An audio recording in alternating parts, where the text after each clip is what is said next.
All right, guys, Ryan from Husky Moving here. We're going to go dark mode tonight with the camera and the lighting. See how this looks on film. I don't know if I'm going to like it or not. I feel like the contrast is good. My overhead light in my studio, I use that term lightly, which is usually my sunroom. Not always great at nighttime, so we're going to go dark mode tonight to see what this looks like. Anyway, I want to talk to you guys about actually, forget that. Didn't do my intro. Husky Moving, Arlington, Massachusetts, serving the greater Boston area. We are a full-service residential and commercial moving company. We do disposal, handyman, we do odd jobs. We do artwork mounting, TV mounting, a little bit of light plumbing, light plastering. If it involves a house, we try to get it done. We do some tree trimming. I do a lot of random stuff that you wouldn't think of a moving company as a way to keep busy, keep money coming in. Peach iced tea, it's glorious. Highly recommended from Stop and Shop. Here's what I want to talk to you guys about. I want to talk to you guys about giving up jobs when you know that they're not right for the customer. So I give up jobs quite a bit when I know they're not right for me personally. And that's pretty easy to do. It's like anything in life. If you feel like your situation is shitty, it's easy to just be like, no, I don't want to do this. I'm good. Now, as a business owner, obviously sometimes there are times when you have to take jobs. I personally have a lot of situations in my life which allow me to do things that other people can't necessarily do. Namely, I'm not married, I don't have children, I really am not supporting anyone other than myself and my dogs, which makes it a lot easier for me to make selfish decisions and just say, fuck it, I don't feel like doing it, I'm good. A lot of people can't do that for the reasons I just mentioned, as well as many other reasons. If you have a large payroll, if you have 5 trucks, if you've got 35 trucks, if you've got an office you got to pay for, blah, blah, blah, down the line. We don't need to get into it. The point of the story, though, is oftentimes I get calls from people and I know what they're asking me to do is not in their best interest. And that's what I want to talk to you about, because it's easy to get rid of the ones that are not in my best interest, but it's hard to get rid of the ones that are not in their best interest. The reason I bring this up is because I had a call yesterday from a woman at the end of my already scheduled day. She called me. I'm not going to say in a panic, but she was definitely wanting to get it done ASAP. She had found a really good price on a couch. Unfortunately, the couch was like a 45-minute drive away from me. And then she wanted me to drive like another 45 minutes and then drive another 45 minutes to get home. So we're talking, I don't remember exactly. I did look it up online and it was like 2.5 hours just of drive time, which is a large amount of drive time. There's no reason to be spending 2.5 hours to deliver one couch. You'd have to be getting the couch for free for it to be even remotely worth it if you're going to pay a moving company to do this for you. Now, I know what I charge. I'm not going to bore you with the details, but it would have been a lot of money for me to go drive 45 to pick up the couch, to drive another 45, to then drive another 45 to get home. And a lot of times people don't factor this in. They're very gung-ho about finding deals on like Facebook Marketplace, which I admire. I get it. But the difference between me and these people, so like if I get something on Facebook Marketplace, I'm going to pick it up myself. I'm not paying for someone else to do it. I can do all that. I can pick up anything on the planet that needs to be picked up. I'm exaggerating, but you understand my point. Other people don't factor that in. I get calls all the time where people are like, yeah, I found something. It was only $200. And I'm like, yeah, that's great, but we're going to charge you $600 to go deliver it. So like, it's not $200, it's $800. You'd be shocked. People don't think this through. And it seems crazy, but it's true. They don't think it through. They give it no thought before they buy something. And then they're like shocked and they're like, well, that's more than I paid for the couch. And I'm like, I don't give a shit what you paid for the couch. That has nothing to do with this. That's not my issue. That's your issue. That has nothing to do with me. Like literally nothing to do. Here's my prices. Take it or leave it. You know, and I don't really care what you paid for the couch. And I'm not trying to sound like a jackass, but it has nothing to do with me. Anyway, would have been an easy job. It was just one couch and one ottoman. But I had that moment where I was like, dude, this is a terrible idea. Like this woman she's gonna wind up spending a fortune on something. So the first thing I asked her is I said, hey, you know, I said it gently, obviously. I said, you know, it goes without saying that I really am thankful for the business opportunity, but have you considered hiring someone in the town where you're buying the couch, which was Sudbury, hiring someone there, because you'd be eliminating the entire cost of paying someone from Arlington to drive to Sudbury, which is they're not close. They're not even remotely close to each other. And then you got to pay for me to drive back. In moving companies, like any other company on the planet, whether they charge you travel time or not, you're going to pay for that time somehow. They're not just going to eat that time. They're obviously going to, someone's paying for it. And it's most likely not going to be the moving company. She said, well, I don't know anyone over there. I said, all right. So then I had that next moment where I was like, all right, well, I mean, should you keep pushing her to do what's best for her, or should you just take the job? And then I was like, then I had that little moment inside where I was like, dude, this is a bad idea. Like, you shouldn't, this is not good. I'm like, so you can lay out all the options for her, and that's what I would consider to be like the honorable thing to do. Lay out all the options and then let her decide. So then I was like, all right, well, what about like, have you considered like doing like TaskRabbit, or you can get, someone on TaskRabbit with a van, or you could do, you could try like Craigslist, although I would never suggest, usually people hire Craigslist as a general rule. Heard terrible stories, and it's, to me, that's like the lowest of the low. You're going to find like the degenerates on Craigslist. But having said that, I'm sure people have had experiences where they actually had good things happen. I'm like, have you tried any of those things? And she's like, no. And I was like, all right, well, here's the thing. I do want the business, and this would actually, I told her this, I'd be like, this would actually be a super easy job for me. It's like a ton of time, and it's like very little work to get this done for you. But like when I said this to her, I said, one of my jobs is figuring out what you need, not what I need. Like I already know what I need. It's pretty simple. But like in this circumstance, you don't really need me. Like, you might get to a point where you need me, but right now you don't need me. You haven't exhausted other opportunities. There are other opportunities you could try to exhaust that would be financially much better for you than hiring me. And so I would encourage you, if you want to try that, to do that. And then if you want to come back and revisit it, of course.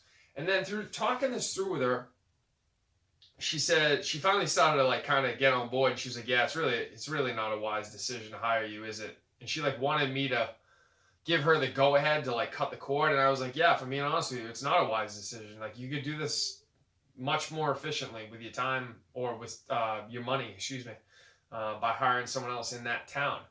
And you probably wind up paying like half, maybe less than half of what you're going to pay me. So in that moment, I knew I was losing the business. 100% knew I was losing the business, and I knew I was fully aware of what I was doing. But I'm also kind of a firm believer that if you take a step back from your own wants and needs, which in my case is basically money, like nobody is in the moving business because they want to move furniture. No, like nobody. That's not a thing, obviously. The only reason any of us do it is because it's a good way to make good money, right? So if that's the starting point of what we're talking about here, I didn't want to move her couch. I just wanted her money. That's it.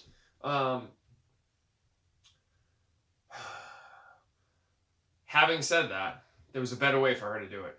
My thought process is, if I point her in the direction of a better way to do it now, I've now most likely, now I can't guarantee this, obviously, and I'm going to have no way of knowing, obviously, unless I hear back from her. But I'm most likely guaranteeing her business for as long as I want it, until I decided I don't want it anymore, or I do something so terrible that she's forced to go to another moving company. Now, the chances of me doing something so terrible she's forced to go to a moving company, as far as I'm concerned, are about 0.0%. It's not my thing. My guess would be, if I was a betting man, I would say I'm going to get another call or a text message from this woman within a month, probably, for another job. Because what's now happened is I've now earned her trust. She knows that she can put her guard down around someone she's never met before, because this person is going to have her best interest at heart.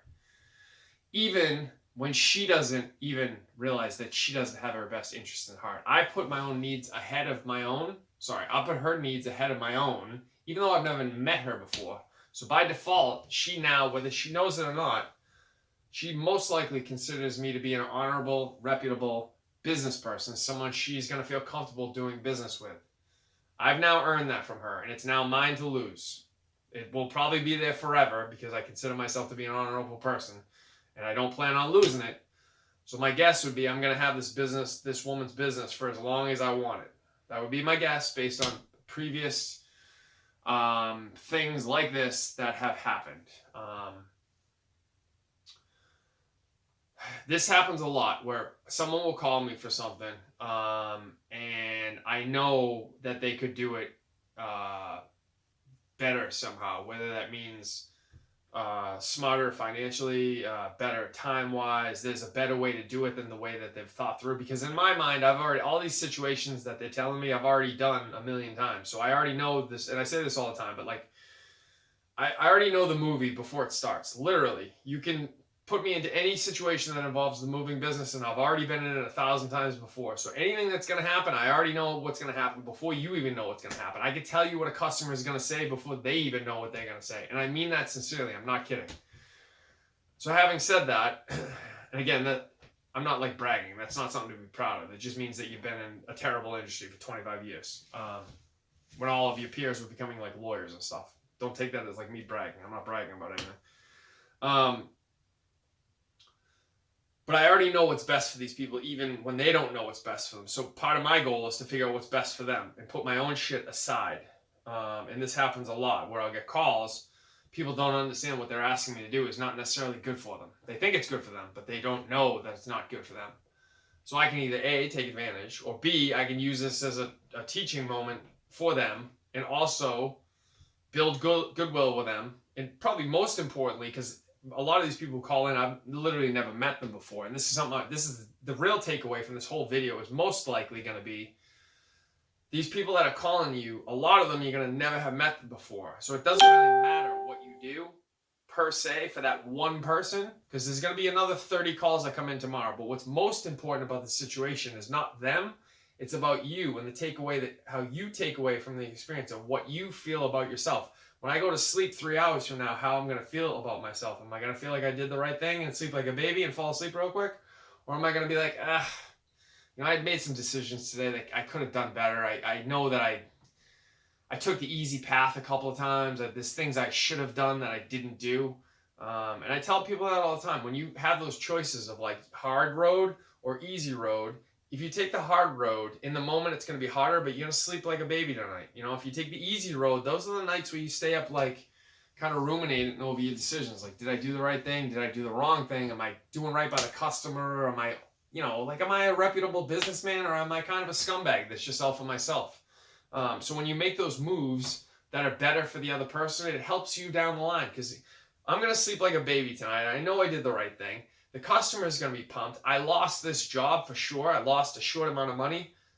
But again, in the big scheme of things, don't think about today. So like today, I lost, this much money. And that sucks. It sucks. Probably could have gotten it, whatever. But I can almost guarantee you, I'd be willing to bet my life, I didn't actually lose this money. I gained this much money because not only did I most likely earn her business, she's most likely going to blow up my shit to everyone that she knows and tell them some version of the story, which is contact this guy. He's going to take care of you. He'll do right by you, which in the moving business is literally all anyone wants. They're always mad skeptical that they're going to get taken advantage of. And all they want to be able to do is take all that stress that they have about the move and they want it to go away. And so if you think about things that way, like, would that take away the stress from someone? When they're contacting someone they've met before, how do I take away their stress? If I'm honorable and honest with them, is that going to help them stress up here, start to bring it down? Of course it is. And of course they're going to mention that to all their friends and family. Whenever someone brings up any kind of moving situation, handyman situation, assembly situation, disposal situation, they're going to be like, call that guy. So I want you guys to think this through when you're booking jobs. Think through how you're coming across. Try not to play the short game. Try to play the long game. Try to do the right thing by people. Try to put your own shit aside. Forget about what you need or want in the moment and think about what someone else wants. Because again, it's not a short-term game. It's a long-term game. And oftentimes with human beings, you have to do the opposite of what you think you have to do. What I've learned in this small amount of time running my own business, which is like 2 years, you often have to do the opposite of what you think you're going to have to do. So the tendency is you want to fight, ask. I want the sale. I want the sale. I want your business. I want your business. It doesn't really work that way a lot of times. A lot of times you got to be like, here's how we do it. Call me if you're interested. And then walk away.